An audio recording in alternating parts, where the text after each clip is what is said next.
Hello my dear friend, कैसे हो? आशा करता हूँ कि आप सभी अच्छे होंगे। मैं भी ठीक हूँ।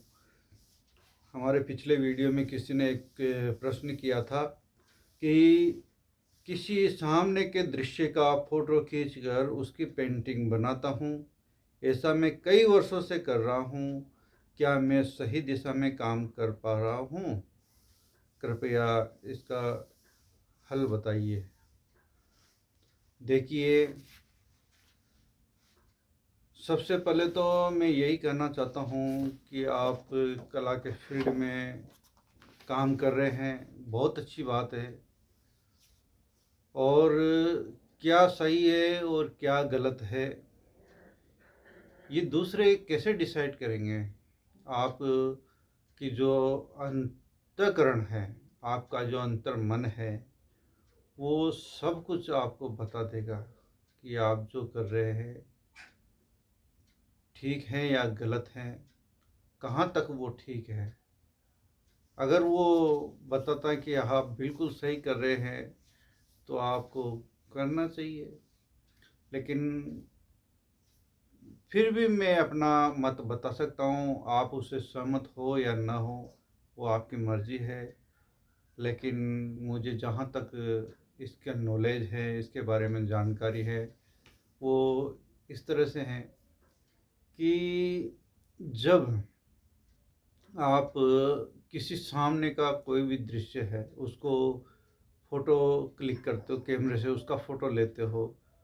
फ़ोटो लेकर के जब आप उसको बनाते हैं रंगों और रेखाओं के द्वारा, वाटर कलर से या ऑयल कलर से या एक्रिलिक कलर के माध्यम से है, या कोई सा भी जो मीडियम है कलर का, उसके द्वारा आप उसको क्रिएट करते हैं, तो उसके अंदर आपको ये देखना है कि जो आप क्रिएट कर रहे हैं, उसको बना रहे हैं, सेम अगर आप बनाते हैं तो आपको ये चीज़ भी देखना है कि आज कैमरा भी है, कंप्यूटर भी है, तकनीकी भी है।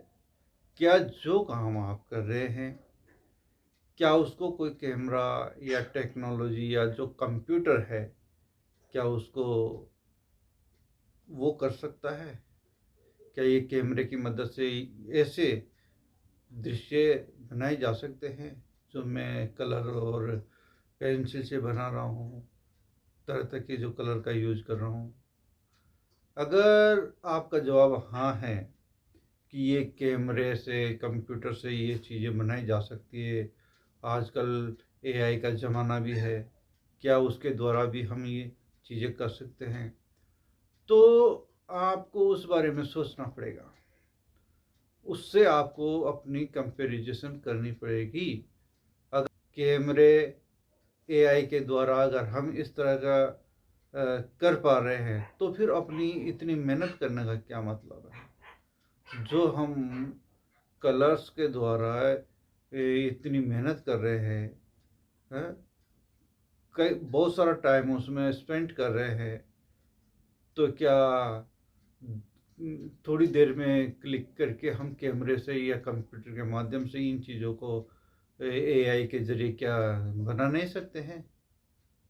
ये चीज़ें आपको सोचनी पड़ेगी।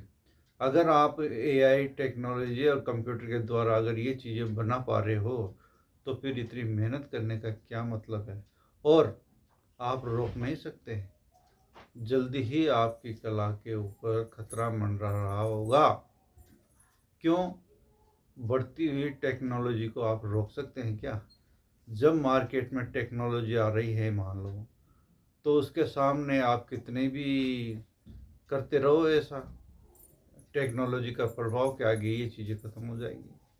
हाँ, अगर आपके अंदर एक्स्ट्रा ऑर्डिनरी टैलेंट है, अगर आप उस दृश्य को ऐसा बना पा रहे हो कि वो camera, computer and AI technology के द्वारा वो नहीं बन पा रहा है, ऐसा अगर कर पा रहे हो, तो आप करते रहिए, उसमें क्या दिक्कत है?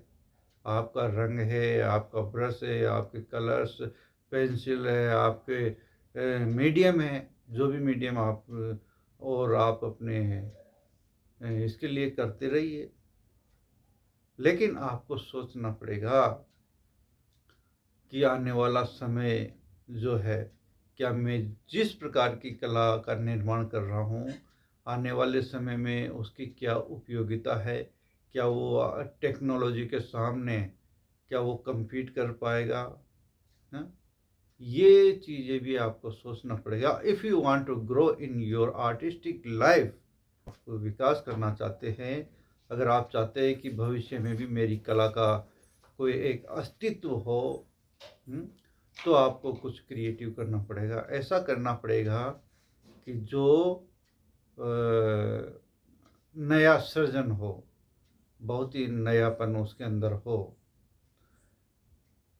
मैं यही कह सकता हूँ कि जैसे नकल करना, उसको अगर आप उसमें बड़ा परिवर्तन नहीं दिखा रहे हो, तो वो एक नकल हो सकती है। अगर आप फ़ोटो क्लिक करने के बाद उससे इंस्पिरेशन लेकर के अगर कुछ नया लाने की कोशिश करते हो, कुछ नया सृजन कर पा रहे हो उसके माध्यम से, तो उसका इम्पोर्टेंस होगा।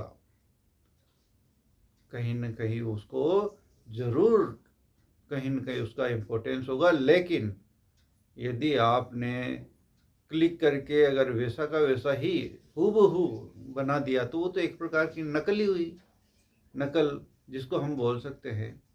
तो नकल का तो आप जानते ही हैं कितना इम्पोर्टेंस है।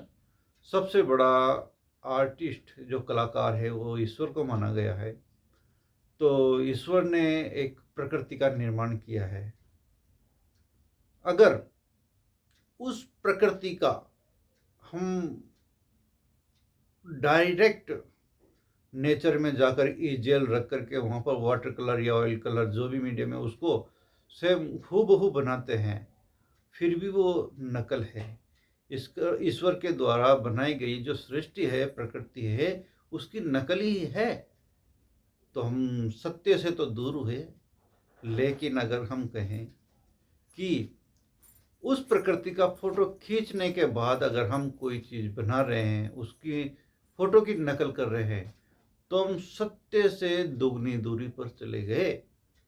यानी जो सत्य ईश्वर के द्वारा बनाई सृष्टि, कल्पना की गई सृष्टि का था, उसके बाद उसने प्रकृति को बनाया, प्रकृति की नकल हमने की। फिर प्रकृति का फोटो खींचा और फोटो का फिर हम नकल कर रहे हैं। और ऐसे भी कलाकार हैं जो हमने नकल की, पेंटिंग बनाई उसकी सेम, और उसके बाद कई लोग उस पेंटिंग से भी पेंटिंग बना रहे हैं। तो ये तो सत्य से कई गुना दूर चले गए हम। अगर आप सत्य के करीब जाना चाहते हो, असली आर्टिस्ट बनना चाहते हो, तो आपको नकल करने से अपने आप को रोकना पड़ेगा। और आपको जो क्रिएशन है, अपनी इमेजिनेशन है, अपनी क्रिएटिविटी है, उसका आपको भरपूर उपयोग करना पड़ेगा। तब जाकर के आपका जो फ्यूचर है, भविष्य है, वो सिक्योर हो पाएगा। अदरवाइज क्या अच्छा है, क्या बुरा है, इस बीच में आप खो जाएंगे और आपका अस्तित्व भी खतरे में है। धीरे धीरे आपकी जो कला है ख़त्म हो जाएगी। वो समाज में उतना इम्पोर्टेंस नहीं रख पाएगी जितना आप समझते हैं। तो मेरा तो यही कहना है कि आप जो भी क्रिएट करें, नया करें, कुछ ऐसा निर्माण करें जो बिल्कुल नकल नहीं हो, अपना एक मौलिक सृजन हो, जिसको हम यूनिक कर सकते हैं। ऐसी आर्ट का निर्माण करें, चाहे वो पोर्ट्रेट हो सकता है, इधर से वो लैंडस्केप हो सकता है, कोई भी एक अपनी क्रिएटिव आर्ट हो सकती है, जो भी है, या इधर से ट्रेडिशनल आर्ट भी हो सकती है, रियलिस्टिक आर्ट हो सकती है। ऐसा कुछ नहीं है। नया मौलिक सृजन किसी में भी हो सकता है। आप नए नए उसके अंदर नए आविष्कार कर सकते हैं, नई नई चीज़ों का इन्वेंशन आप कर सकते हैं। तो आप अगर नयापन लाते जाओगे, नई नई चीज़ों का उसके अंदर खोज करते जाओगे, तो आपकी कला जो है वो मूल्यवान बनती जाएगी और जीवन में आप आगे बढ़ते जाएंगे। समाज में आपकी कला का जो है वो मूल्य बढ़ता जाएगा, इम्पोर्टेंस बढ़ता जाएगा। Thank you.